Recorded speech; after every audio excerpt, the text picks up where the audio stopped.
Gostaria de ler um texto que eventualmente, mais lá no finzinho, nós vamos voltar a ele. Por favor, não pense mal de mim se durante a mensagem você descobrir ou perceber que eu não estou fazendo uma exposição bíblica versículo por versículo. Nós vamos caminhar por um terreno um pouquinho diferente hoje. Mas eu queria começar com a palavra de Deus, lendo a palavra de Deus. E o texto que eu escolhi hoje é Filipenses 3, e eu vou começar com uma parte do versículo 3, a segunda parte. Eu estou lendo na nova versão transformadora. Filipenses 3, a partir de metade do versículo 3 em diante. Diz assim, a palavra de Deus: Alegramo-nos no que Cristo fez por nós. Não colocamos nenhuma confiança nos esforços humanos, ainda que se outros pensam ter motivos para confiar nos próprios esforços, eu teria ainda mais. Fui circuncidado com 8 dias de vida, sou israelita de nascimento, da tribo de Benjamim, um verdadeiro hebreu. Era membro dos fariseus, extremamente obediente à lei judaica. Era tão zeloso que perseguia a igreja. E quanto à justiça, cumpria a lei com todo rigor. Pensava que essas coisas eram valiosas, mas agora as consideram insignificantes por causa de Cristo. Sim, todas as outras coisas são insignificantes comparadas ao ganho inestimável de conhecer a Cristo Jesus, meu Senhor. Por causa dele, deixei de lado todas as coisas e as considero menos que lixo, a fim de poder ganhar a Cristo e nele ser encontrado. Não conto mais com a minha própria justiça, que vem da obediência à lei, mas sim com a justiça que vem pela fé em Cristo, pois é com base na fé que Deus nos declara justo. Quero conhecer a Cristo, experimentar o grande poder que o ressuscitou. Quero sofrer com ele, participando de sua morte, para de alguma forma alcançar a ressurreição dos mortos. Não estou dizendo que já obtive tudo isso, que já alcancei a perfeição, mas prossigo a fim de conquistar essa perfeição para a qual Cristo Jesus me conquistou. Não, irmãos, não alcancei, mas concentro todos os meus esforços nisso. Esquecendo-me do passado e olhando para o que está adiante, prossigo para o final da corrida, a fim de receber o prêmio celestial para o qual Deus nos chama em Cristo Jesus. Todos nós que alcançamos a maturidade devemos concordar quanto a essas coisas. Se discordam em algum ponto, confio que Deus o esclarecerá para vocês. Contudo, devemos prosseguir de maneira coerente com o que já alcançamos. Que Deus abençoe a leitura da sua palavra e que ela faça sentido e transforme a nossa vida. Hoje eu gostaria de falar um pouquinho com vocês sobre resiliência. Resiliência. Quando a gente vai para o dicionário, a gente descobre que resiliência, no sentido da física, significa a capacidade de um corpo de recuperar ou retomar a sua forma original depois de submetido, sofrer algum choque ou alguma pressão, alguma deformação. No sentido figurado, resiliência quer dizer a capacidade de superar, de recuperar de adversidades, de situações difíceis. É comum a gente pensar em resiliência de uma forma mais, talvez, simplista, porque a ideia da resiliência carrega em si o conceito de elasticidade. A ideia é justamente de você poder esticar um elástico e o elástico volta à sua forma original. Ou como uma bola de futebol que, quando é chutada, ela se deforma, mas ela volta à sua forma original. Voltar ao formato original, recuperar, fazer uma retomada, no caso, na vida, com certa facilidade e rapidez. Talvez isso possa ser o caso numa gripe muito forte, ou se você perde ou tem uma decepção profissional da sua carreira. Há situações que a gente, com uma certa facilidade ou um pouquinho mais de rapidez, a gente volta ao, entre aspas, normal. Mas isso não se aplica plenamente à resiliência no seu conceito pleno. Deixe-me entrar um pouquinho nessa questão.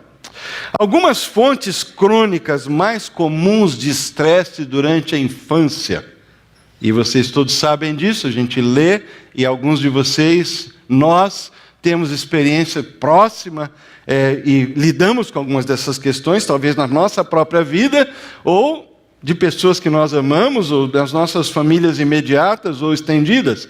O bullying, a negligência, o abandono, o abuso físico ou sexual, morte de algum membro direto, perto da família, ou uma dependência química, que pode ser também o alcoolismo, ou uma doença mental em casa.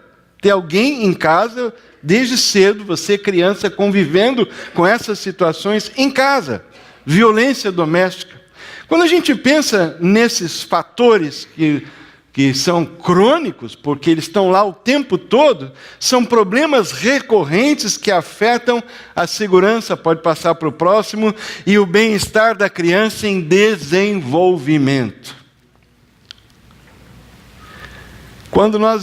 E há muitos estudos sobre isso, eu li bastante esses últimos dias sobre isso.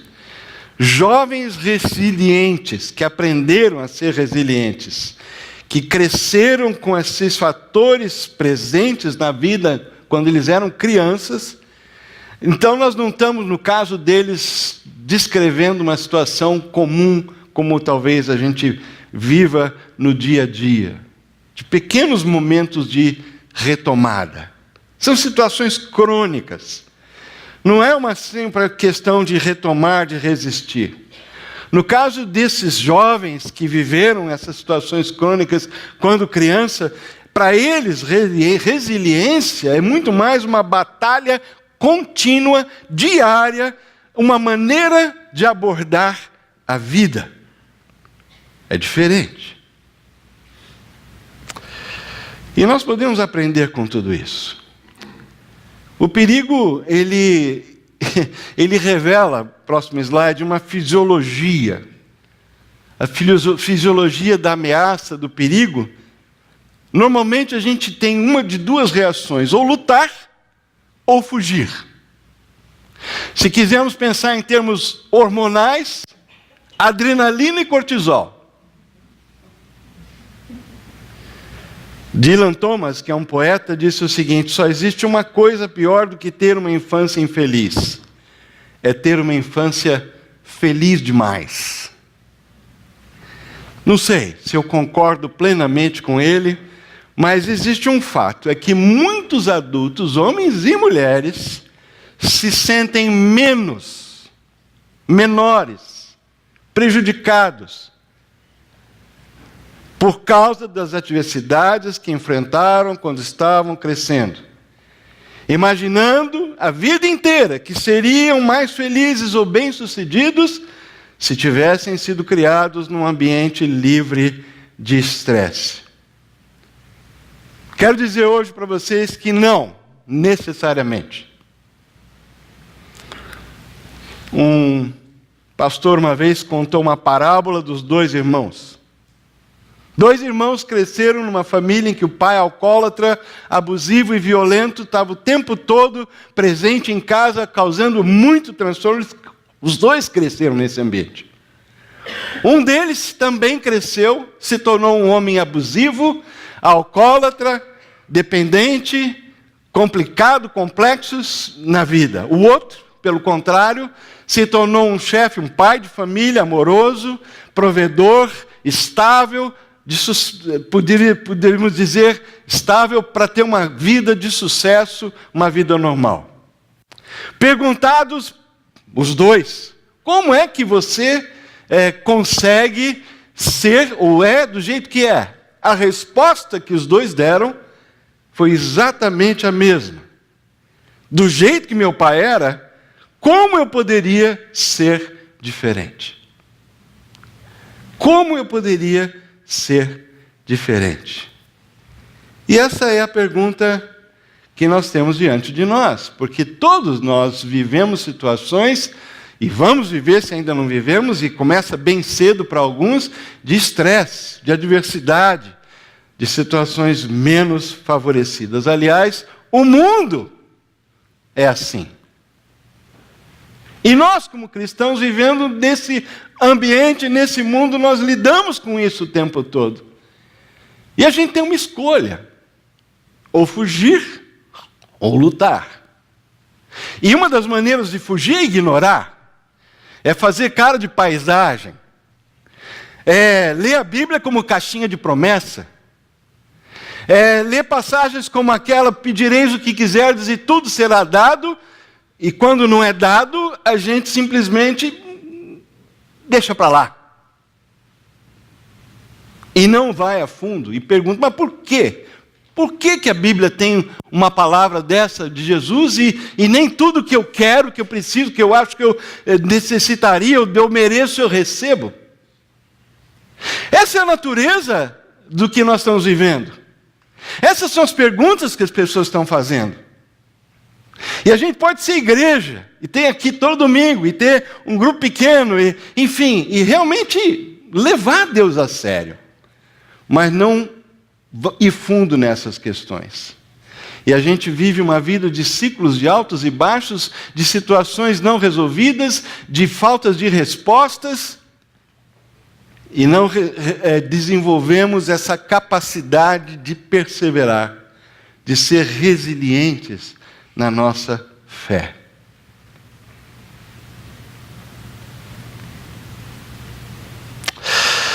Algumas pessoas têm estudado, e existe um ramo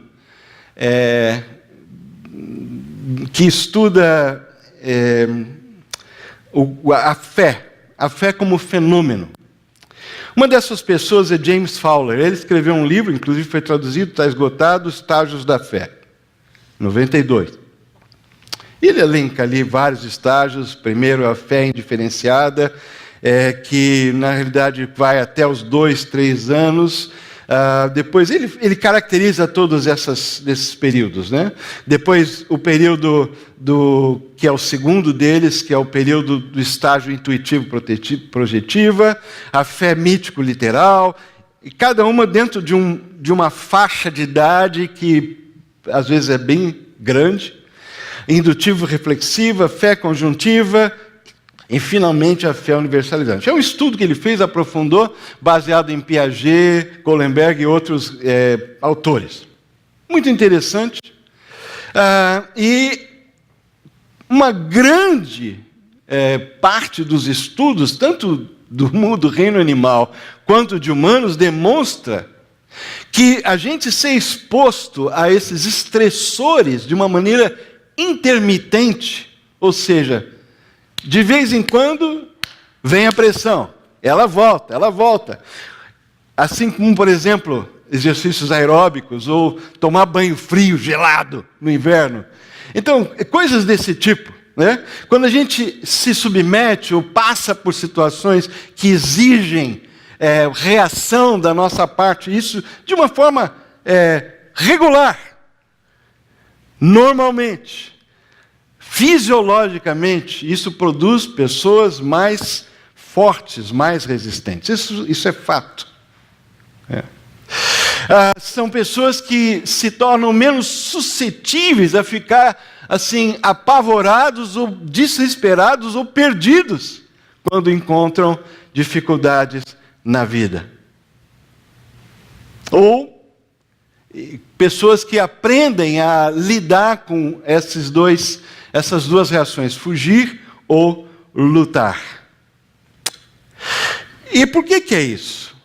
Porque quando um estressor, ou um desses elementos que entram na vida da gente, parece algo que a gente consegue gerenciar, nós percebemos esse incômodo ou essa adversidade como algo como um desafio, e aí o que acontece? A adrenalina. A adrenalina, ela aumenta a nossa energia, o nosso foco e a nossa capacidade de suportar, de viver aquela situação. Quando o estressor, ou a situação que nos atinge, essa adversidade, essa situação vem com força, e nós percebemos, olhamos para ela como algo que não vou conseguir gerenciar, não sei o que fazer, normalmente nessa hora o que acontece? Qual é o hormônio?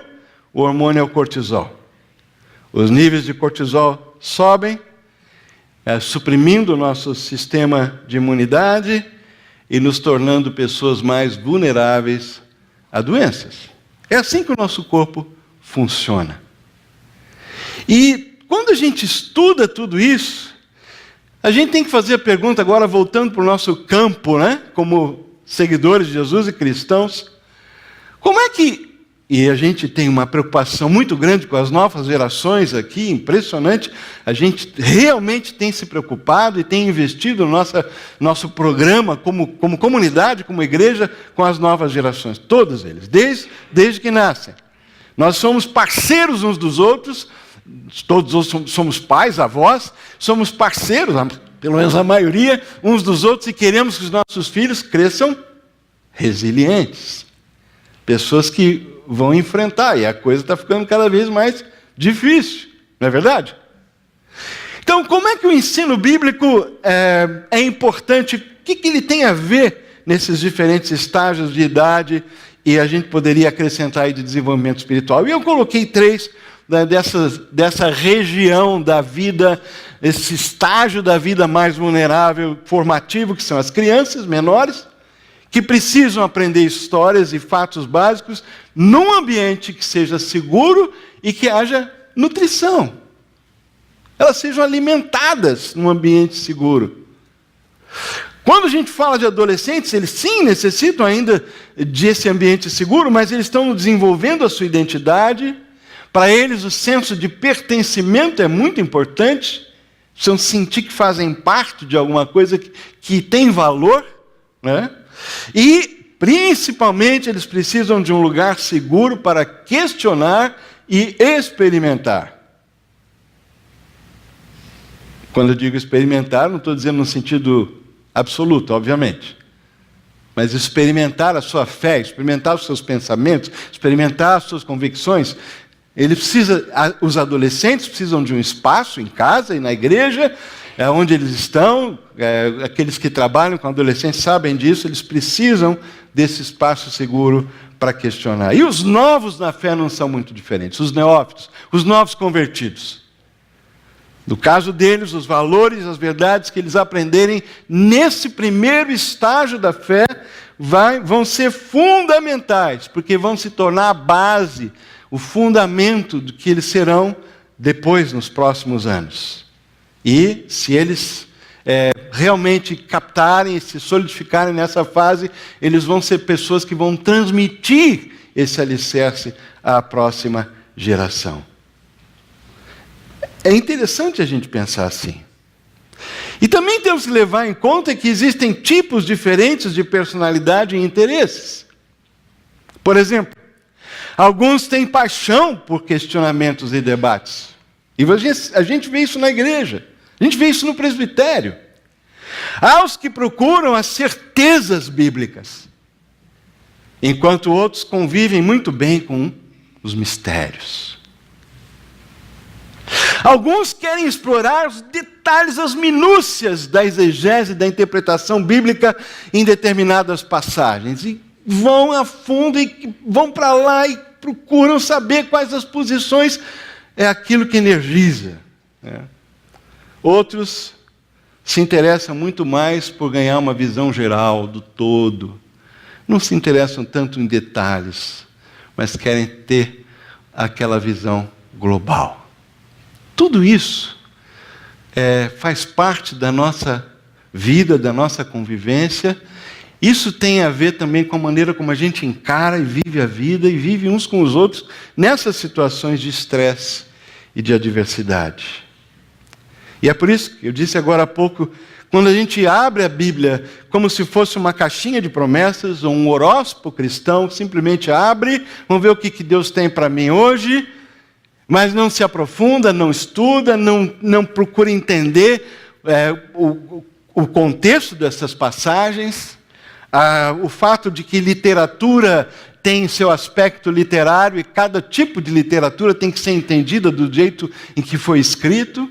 Entender o contexto cultural, entender que nós estamos lidando com verdades eternas acerca de Deus e acerca de quem nós somos e por que estamos aqui, mas há muito detalhe que tem a ver com como aquelas pessoas viviam naquela época e como Deus se comunicou com elas naquela situação, naquele momento da história, da economia, da cultura, da civilização. Tudo isso está na Bíblia. Então é muito simples, e Deus, na sua grande misericórdia, enorme paciência, a gente faz isso. E pior que Deus, melhor, né? É o melhor. Deus fala com a gente às vezes assim. E como, né? Mas é perigoso. É perigoso viver dessa forma. Eu estava recentemente numa palestra. Uma pessoa estava contando uma história pessoal. Ela começou, inclusive, introduziu a palestra com essa história.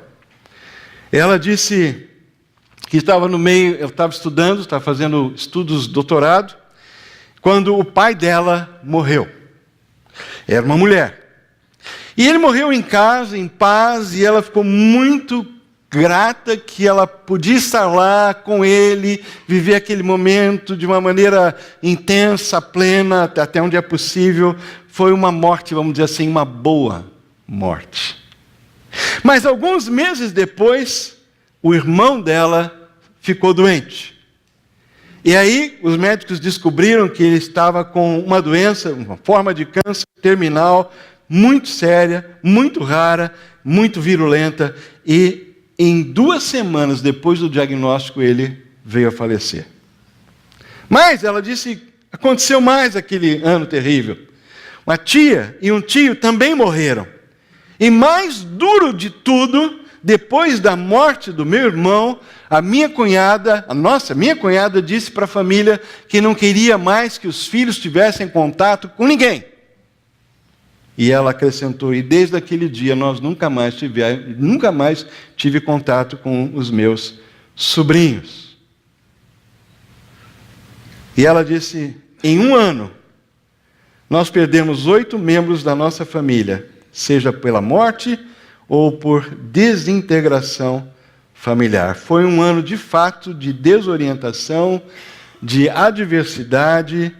E ela disse, 20 anos depois, eu ainda tenho repercussões emocionais e espirituais do que eu vivi naquele ano.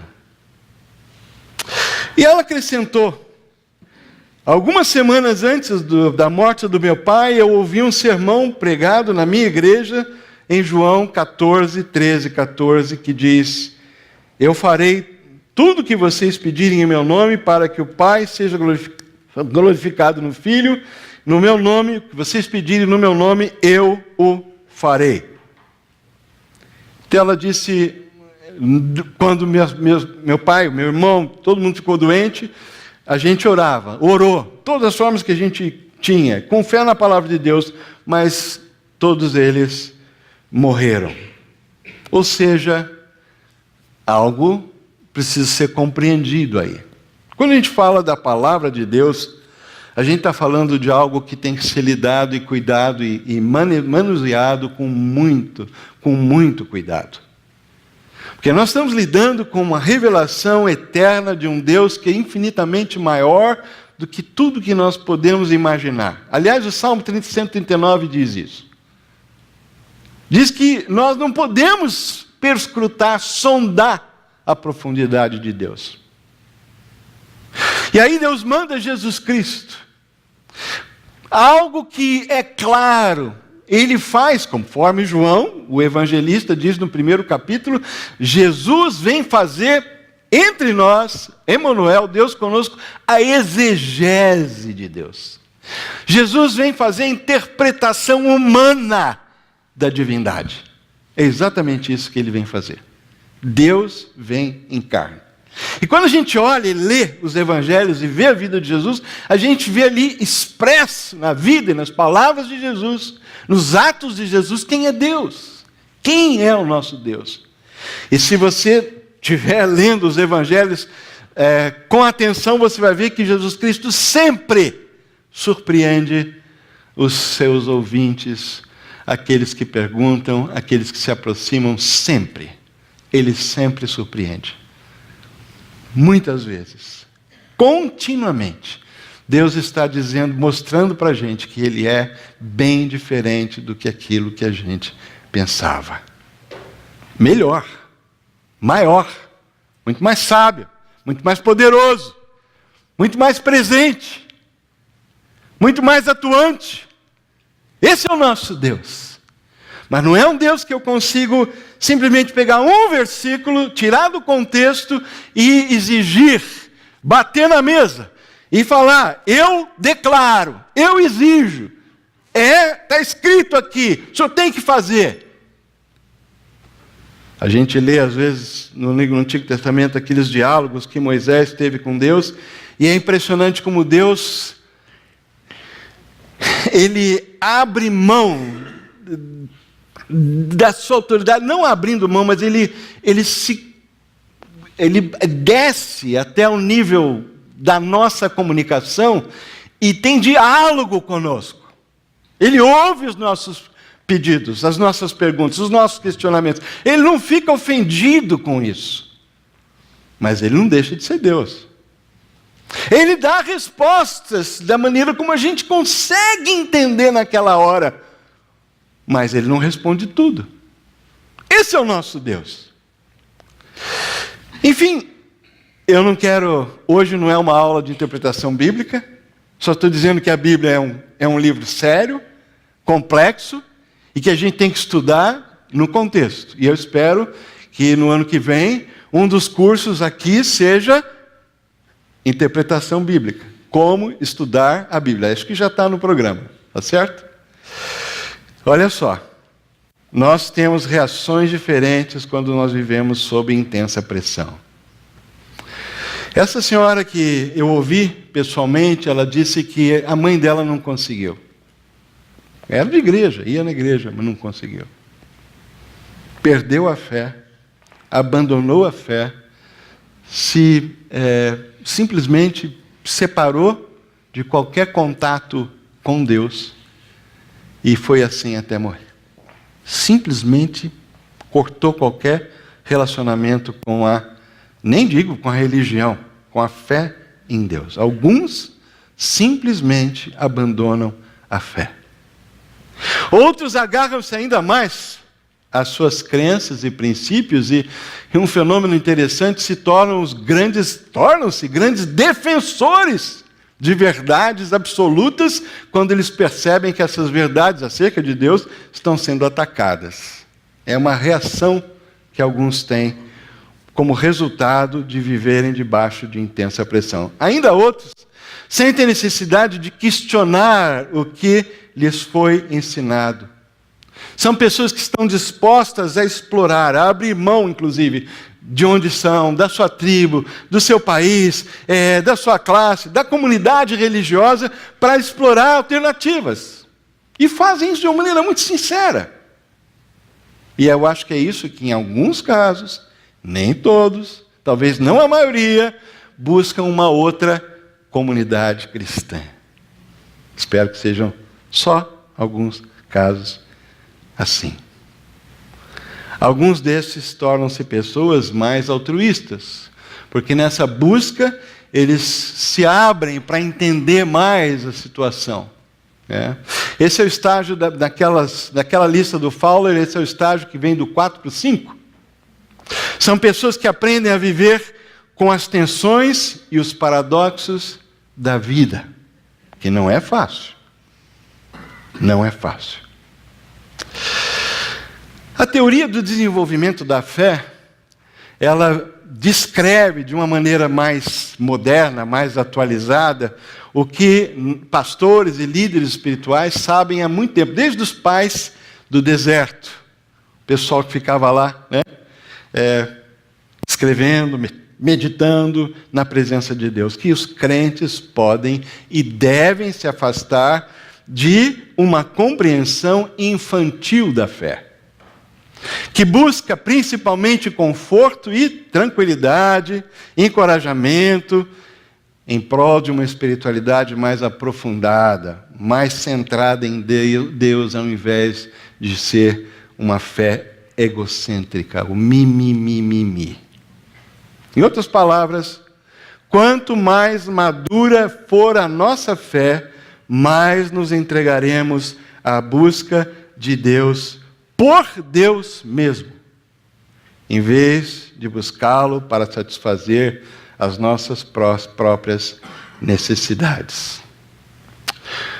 Um outro estudo interessante, de uma maneira talvez aplicando mais a questão do desenvolvimento da fé, foi feito por dois autores.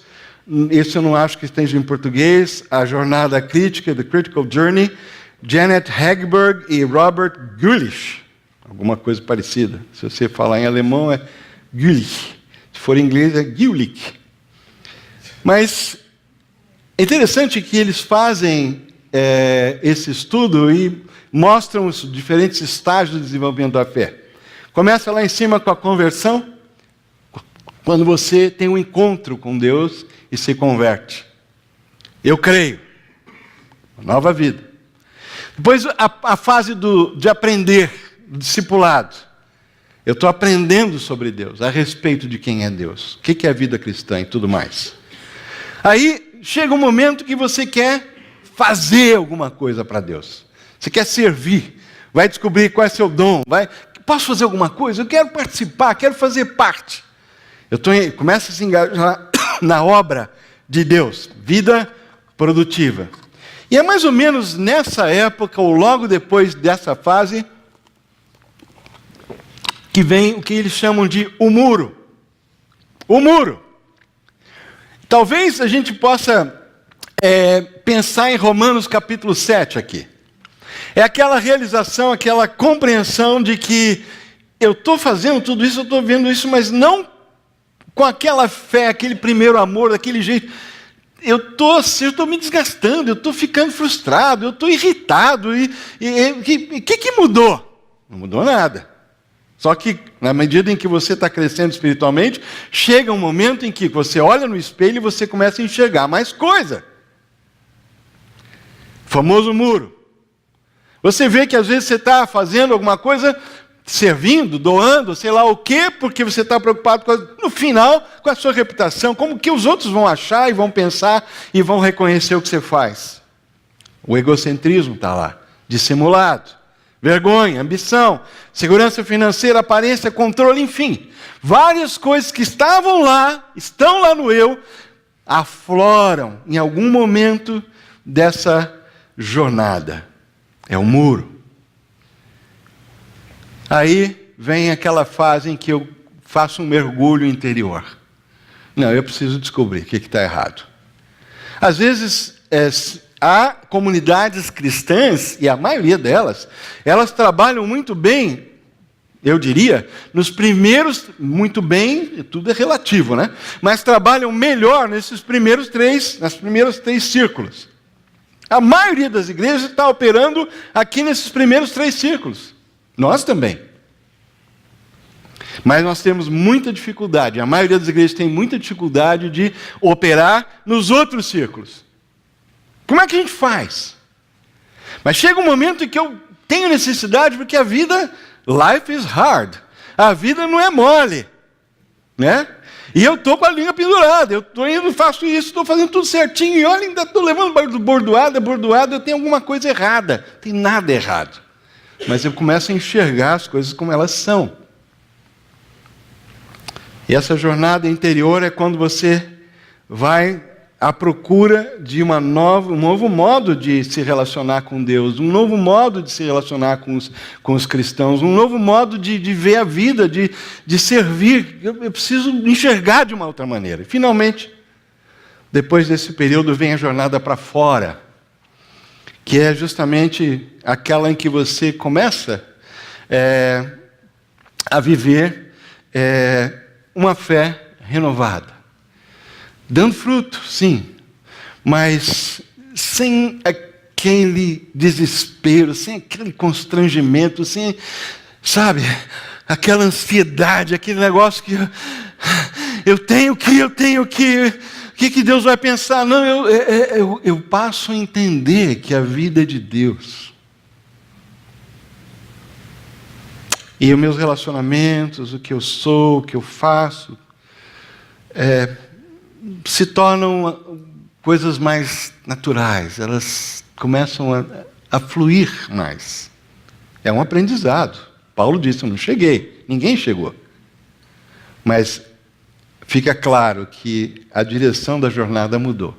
Ela saiu daquela fase para uma outra fase. E, finalmente, eles caracterizam a última fase como a fase da vida do amor, ou de amor, em que você entende finalmente que Deus é tudo que você precisa. Deus é tudo para mim. Isso não significa que você não vai mais na igreja, que você não tem comunhão com os cristãos. Não me entenda mal. Mas tudo que você faz, tudo que você é, tudo que você produz, tudo que você escolhe, decide, seus amigos, suas companhias, tudo, flui de um relacionamento essencial que satisfaz, que basta, que alimenta a alma com Deus. Você vê que essa questão da resiliência não é simplesmente, vamos para a luta. Não. Não é. Não é. Nos últimos anos da minha vida, e vários anos, talvez na última década e meia, mais ou menos, Deus tem trabalhado nessa área. Vocês, alguns que me conhecem mais, sabem que algumas das coisas que eu estou falando são autobiográficas. A maioria delas. E, ultimamente, eu tenho pensado muito nessa questão da resiliência e do reposicionamento. Em parte, a decisão que eu tomei, que eu fiz de entregar o bastão nessa hora, como está acontecendo, tem a ver com esse movimento de Deus na minha vida e eu em relação a Deus. E eu tenho descoberto que eu preciso, que todos nós, em algum momento, ou talvez em alguns momentos, de quando em quando na nossa vida, em estágios diferentes e com profundidades diferentes, essas três coisas têm que acontecer. E às vezes elas acontecem em intensidades diferentes, mas elas vão aparecer em algum momento. Não todas juntas, não todas com a mesma intensidade. Primeiro, redescobrir ou descobrir, porque se você nunca descobriu, qual é o sentido que existe na sua história pessoal. E eu não vou entrar em todos os detalhes, mas enxergar a mão de Deus na história da sua vida. Desde o começo, ou até antes de você nascer. Segundo, conseguir ressignificar as circunstâncias e as oportunidades que a gente está vivendo agora. Porque a gente olha e a gente vê 10 coisas que precisam mudar e às vezes uma delas não é uma coisa ruim, é uma oportunidade. E a gente precisa ressignificar o momento que eu estou vivendo, aonde eu estou, o que eu estou fazendo, meu trabalho, minha família, os meus limites. Preciso entender o significado disso. E ver isso como algo que apresenta não somente valor, mas apresenta pelo menos, ou quem sabe mais de uma oportunidade. Em terceiro lugar, a partir desse exercício de revisão e autoconhecimento e olhar para Deus, porque tudo isso é espiritual, eu me reposiciono para avançar confiante. Resiliência tem a ver com isso. com essa capacidade. Aí nós voltamos para o texto. E Paulo disse: eu não estou dizendo que já obtive tudo isso, que já alcancei a perfeição, e perfeição significa o lugar onde a gente tem que chegar, o alvo. Fala de maturidade. E olha, se ele está dizendo isso, a gente olha ele como um herói, né? Não, irmãos, ele ainda repete: não alcancei. Eu imagino que quem estava lendo lá, recebendo a carta: ah, Paulo, deixa disso, cara. Vai dizer que não alcançou? E ele repete: não, de verdade, não alcancei. Mas eu concentro todos os meus esforços nisso, esquecendo-me do passado. Porque quando nós vimos ali, voltando para o slide de trás, pode voltar um pouquinho, quando nós olhamos para redescobrir o sentido, descobrir a história pessoal, nós estamos fazendo um olhar para o passado até aqui. Quando a gente procura ressignificar o momento atual, nós estamos olhando para o presente momento, e quando nós nos reposicionamos, a gente olha para o futuro, passado, presente e futuro. Voltando para Paulo. Não, irmãos, não alcancei. Concentro todos os meus esforços nisso, esquecendo-me das coisas que estão para trás, passaram. Eu olho para o que está adiante, prossigo para o final da corrida, a fim de receber o prêmio celestial para o que Deus nos chama em Cristo Jesus. Faz sentido? Faz ou não faz? Ajuda? Está ajudando? Tá, então nós vamos terminar com esse pensamento. Deus observa enquanto construímos os castelos de cartas dos nossos projetos. Até o dia imprevisível, quando Ele bate com força na mesa e faz tudo desabar. Algo, finalmente, acontece. Vamos orar?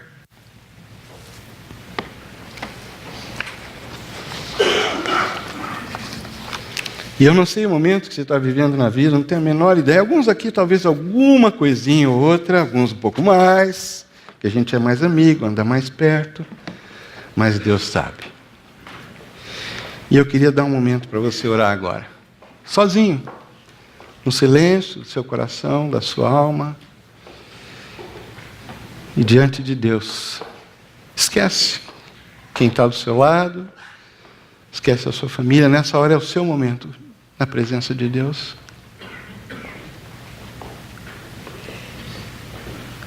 E se você entendeu, realmente está disposto a buscar desenvolver uma fé que não é uma fé egocêntrica, de ir e procurar conhecer a Deus por Deus.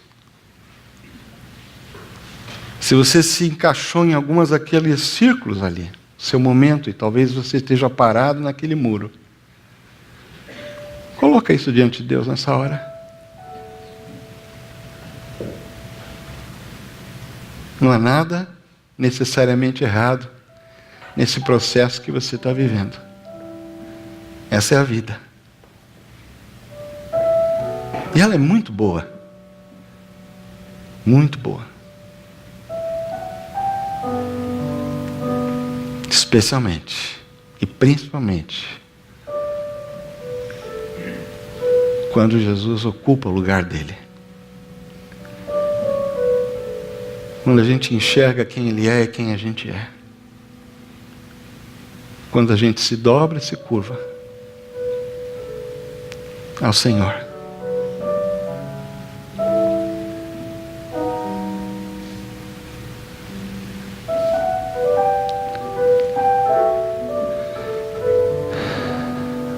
Lutar ou fugir? Depende. Depende. Fugir do pecado? Fugir da nossa tendência de dominar e de controlar? Sim. Lutar? Depende. Lutar contra Deus? Lutar contra aquilo que Ele quer fazer na sua vida, na minha vida? Não. lutar contra a nossa resistência de alinhar debaixo da vontade de Deus, entendendo que Deus é amor. Deus não ama, Ele é amor, por isso Ele ama. E que não há nada, nem ninguém que vai ocupar no nosso coração, na nossa alma e no nosso espírito essa sede, esse espaço, essa fome, essa insatisfação profunda e existencial que todos nós temos.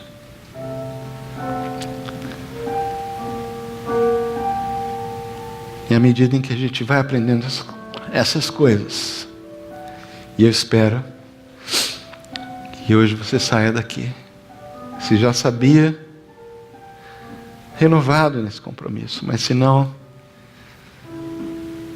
de querer conhecer o Senhor, de pagar esse preço,